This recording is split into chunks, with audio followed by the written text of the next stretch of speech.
Hi, Halim. We've got another set of essays from you.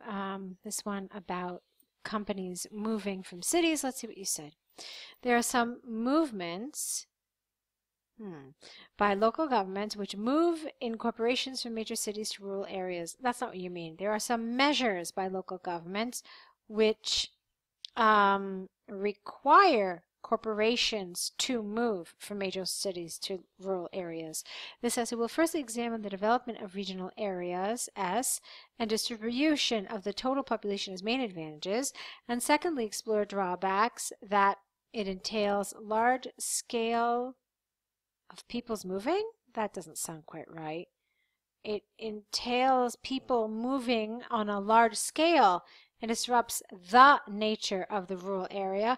And you could have really left this out. It's not necessary, okay? All right. The main positive effect of moving companies from main cities. You know what? Hold on a second. First examine the. All right. Let me look at it one more time. Sorry, I'm thinking aloud. The benefits and the drawbacks. Okay. Main advantages. Okay. The main positive effect of moving companies from main cities to remote areas is that it develops the economy and industry of rural areas. When the complex of companies is built in a certain area, a range of amenities, okay, or facilities, pick one or the other, not both, are formed surrounding the companies from restaurants to banks, which could foster development. Get rid of the S here. As a result of this, it will also generate the other advantage, that is, the balanced population across a nation, transferring people from large cities to rural districts. This is because not only those employees of companies, but also their families will move to the regional area. In Korea, the inner suburb called Incheon, which used to be underdeveloped, had experienced significant development across several decades ever since many major companies' buildings were moved from the capital city. Okay. Despite disadvantages, some people still argue that it is a negative movement since it entails big movings. Ooh, big movings is awkward. Let's think about it in a minute. Let me keep going. Of employees and their families regardless of their opinion. Given that moving is a time and money consuming activity, this movement will impose a certain level of financial and emotional burden upon individuals. Additionally, along with the industrialization, nature in a rural area will be destroyed. This will cost the local government a large amount of the budget in the long term, despite the rapid local development. As an example, Jeju Island in South Korea is facing an environmental issue as a result of the increasing people and businesses. Okay. All right, here's my problem with this paragraph. You use the word movement and move too many times in a short span. Look at this. Movement, big movings, this movement. And, again, moving. So what else could you have used? Is there another synonym or another word that would have fit better here so that you didn't have to use these derivatives of the word move so much? Let's take a look at it again. As I told you, I didn't like this big move. All right.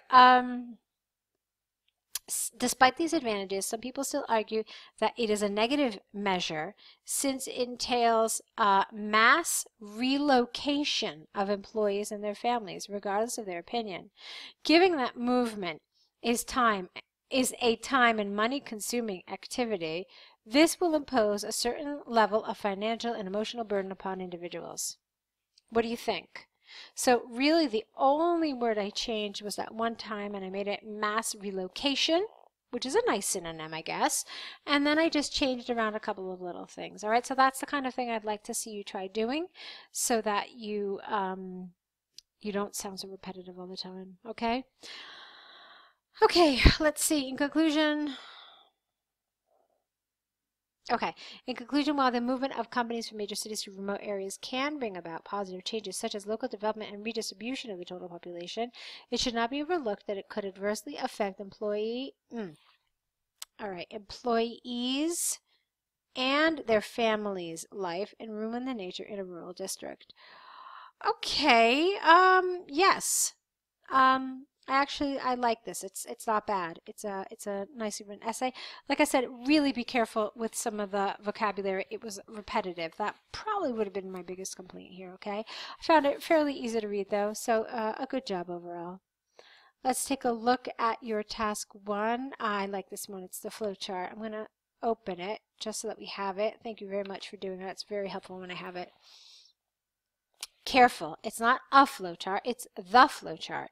So, the flow chart illustrates the production process of 5 different types of tea in an orderly manner. All right, you didn't really need to say this. Uh-oh, I have a concern here. I don't see an overview, and this concerns me, but we'll talk about it at the end. The production of white, green, oolong, and black tea is initiated from classifying and rinsing fresh tea leaves. The white tea is produced through through relatively short processes of steaming and drying, whereas the processes for green, oolong, and black tea are more complex than that of white tea. You didn't even need to say this because you're already comparing it to white tea. So you could have just said are more complex, full stop. So after being whitened, after being what? They're whitened? No, they're withered. They're not whitened, they're withered. So after being withered, they go through different processes of pan frying, shaking, and rolling for green, oolong, and black tea production, respectively. Then, green tea is produced after the after the leaves are either rolled and shaped or dried, while the leaves for oolong and black tea need the short and full fermentation for the next steps, respectively. All right, the grammar here is really iffy. It's not really 100% right. So while the leaves for oolong and black tea need short and full fermentation as their next steps, respectively. As for the last process, black tea needs to be dried to be produced, while there are 2 steps left for oolong tea production to be completed that are specifically pan frying and drying. When the green, black, and oolong tea is produced, the scented tea is ready to be produced. All right, careful, really, produced. Let's change that.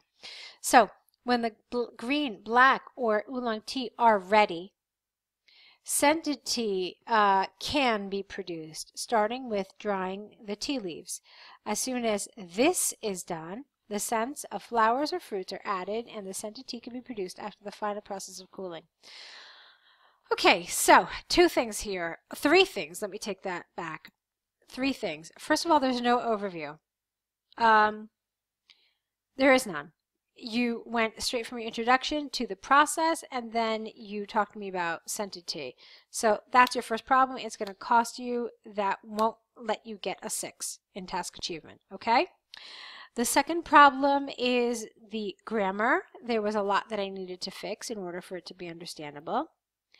And then the third problem is with your organization. I thought it was difficult to understand the way you organized your answer. So, what do I recommend? I recommend by starting this, first of all, what's an appropriate overview for this? For me, the most appropriate overview would be something like, of the 4 tea types, white tea has the fewest processes, while oolong is the most complex. Okay? And scented tea can be made from green, black, or oolong. And then that's it. You're done. That's your overview. It's really that simple. How would I have organized this? So first I would have started by saying that the step that is universal to all 4 tea types is this sorting and cleaning. And then you say how they differ. I would start with white tea. Say that white tea only requires 2 additional steps, which are steaming and drying, and then it's done. Okay? You could also add here is that drying is also the last step for all the 3 other types of teas, green, oolong, and black. Okay? Then I would say, since you're done with white tea, you could start by saying that the remaining 3 tea types, green, oolong, and black, must be withered, okay, as their next step, whereas green tea does not always need to be withered. Here I would say that green tea is the only of the tea types that needs to be pan-fried next, but it can also be steamed or fired. All 3 tea leaves, green, oolong, and black, in their next step undergo some sort of rolling process. So, for black tea, strips are rolled for gung fu, or cut for broken black, or a broken black. Oolong is either rolled or shaken to bruise its tea leaves. And green tea is both shaped and rolled. Alternatively, it could be dried as its last step. Okay, and then you're done with green tea. The remaining teas, oolong and black tea, for their following step must be fermented. Oolong undergoes a short fermentation while black tea undergoes a full fermentation. Okay, for its last step, black tea must be fired in order to be dried.